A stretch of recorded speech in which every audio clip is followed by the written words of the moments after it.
Fala amigos, fala amigas, professor Carlos Erdi aqui falando, e hoje eu vou falar para vocês 10 coisas que um fisiologista faz. Eu trabalhei durante 15 anos como fisiologista e separei 10 atribuições importantes que o fisiologista do exercício ele acaba tendo como responsabilidade dentro da sua rotina. Vamos lá? Vamos falar então do primeiro?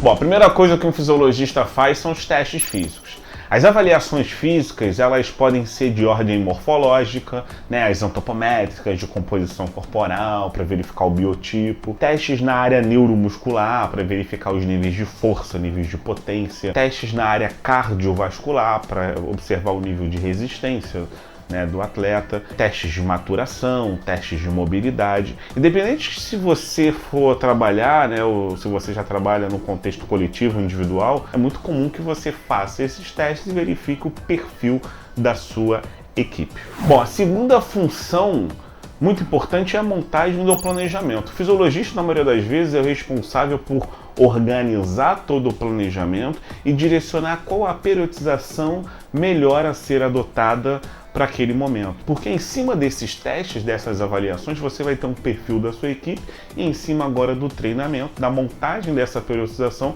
que você vai alcançar os melhores desempenhos e ápices de acordo com os meses, com as semanas e com o objetivo principal. Se for uma equipe, por exemplo, visa-se uma competição. Se for, por exemplo, para a saúde, qualidade de vida, um ganho de peso, uma perda de peso. Então a montagem do planejamento, o fisiologista, na maioria das vezes, é ele que organiza esse processo. E aí a gente entra no terceiro ponto, que é o controle de carga. O fisiologista, na maioria das vezes, ele é o responsável por organizar e controlar a intensidade do treino, o volume, a duração. Em cima desses aspectos que você vai ter uma ideia como o atleta está se adaptando àquele treinamento, se ele está muito acima, se ele está muito abaixo. Controlar a intensidade, controlar a carga de intensidade para os atletas, para o público, é importante para que você consiga chegar no seu objetivo. Por isso é importante também que o fisiologista tenha um conhecimento dos aparelhos tecnológicos disponíveis, dos programas estatísticos disponíveis para que ele possa utilizar como ferramenta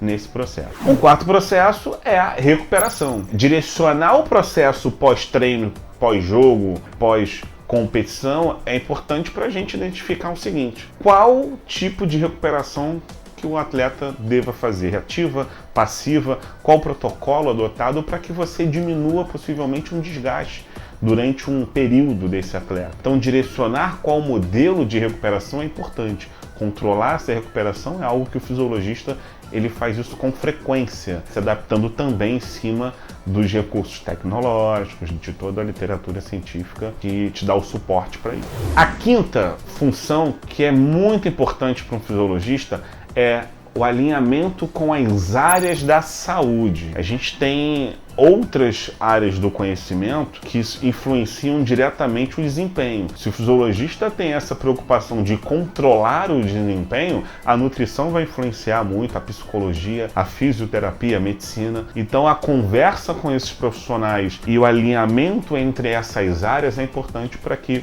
se tenha o melhor desempenho dos atletas. Ao meu ver, esse alinhamento multidisciplinar é algo fundamental para que você consiga ter uma harmonia e uma sequência do seu planejamento.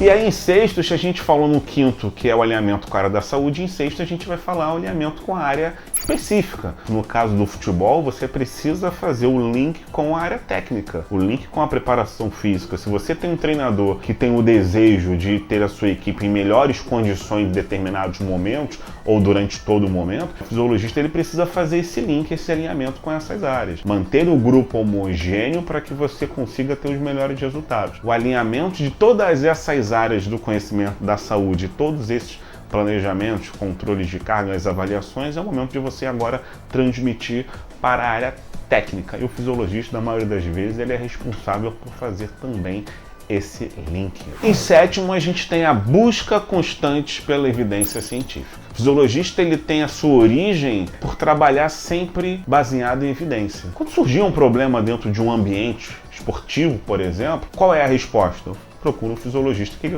vai te falar. Ele é um profissional vinculado, na maioria das vezes, ao ambiente científico, né, a área acadêmica, então ele vai ter a resposta para que ele possa sempre trabalhar em evidência. Isso é uma responsabilidade muito grande para os profissionais que desejam atuar e trabalhar nesse âmbito. A gente evita de focar algo que não tem a validação científica, por exemplo. Se você hoje, enquanto fisiologista, tem um equipamento que lhe permite controlar a sua carga de treino, por exemplo, e você é patrocinado, financiado por esse equipamento, aí tem um conflito de interesse muito grande. Você primeiro tem que ver se o equipamento é válido e confiável. Então, buscar a evidência científica é uma grande responsabilidade para os fisiologistas. É muito comum nas clínicas, nas empresas e nos clubes você encontrar metodologias de trabalho, filosofias de trabalho, e o fisiologista, em alguns momentos, ele organiza essas diretrizes e esses protocolos, se baseando na evidência, obviamente. Se você tem, por exemplo, no futebol, um modelo de jogo baseado numa filosofia dentro de um clube,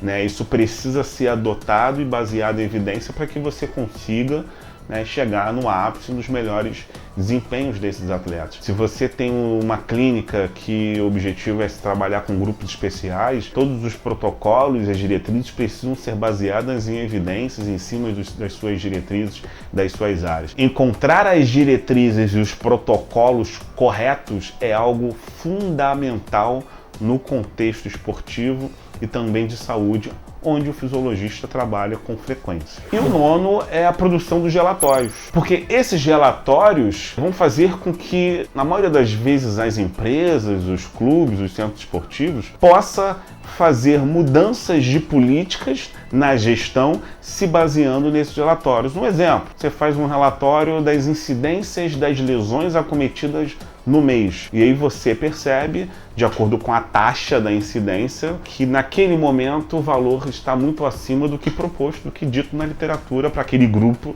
e para aquele propósito. De posse dessa informação, o gestor ele precisa verificar as mudanças necessárias para diminuir essa taxa. Se a mudança vai ser no local do treinamento, o horário, os recursos de alimentação, de descanso, do próprio treinamento, aí já é outra história, mas é importante que o fisiologista ofereça subsídios e informações necessárias para que as políticas de gestões dos ambientes esportivos, dos ambientes clínicos, possam ser instaladas de acordo com a necessidade. E a décima, uma necessidade importante para o fisiologista: ministrar cursos e ministrar palestras, de preferência de formas gratuitas, dissipar o conhecimento. Isso aí é algo extremamente importante para que ele possa contribuir não somente com o esporte no país, mas também com a saúde e a qualidade de vida das pessoas, sempre de forma responsável. Essas foram as 10 coisas que um fisiologista faz.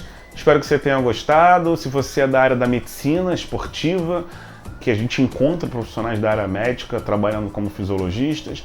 É muito comum você encontrar profissionais de educação física com as suas especializações. Procure sempre verificar de onde é esse profissional, onde ele estudou, né, qual a expertise dele, porque o fisiologista tem uma responsabilidade muito grande, tá? Eu espero que você tenha gostado. Deixa aí a sua curtida, coloque nos comentários se você tem mais alguma informação para acrescentar, tá bom? E é isso aí, se inscreve também no canal, um forte abraço, até a próxima.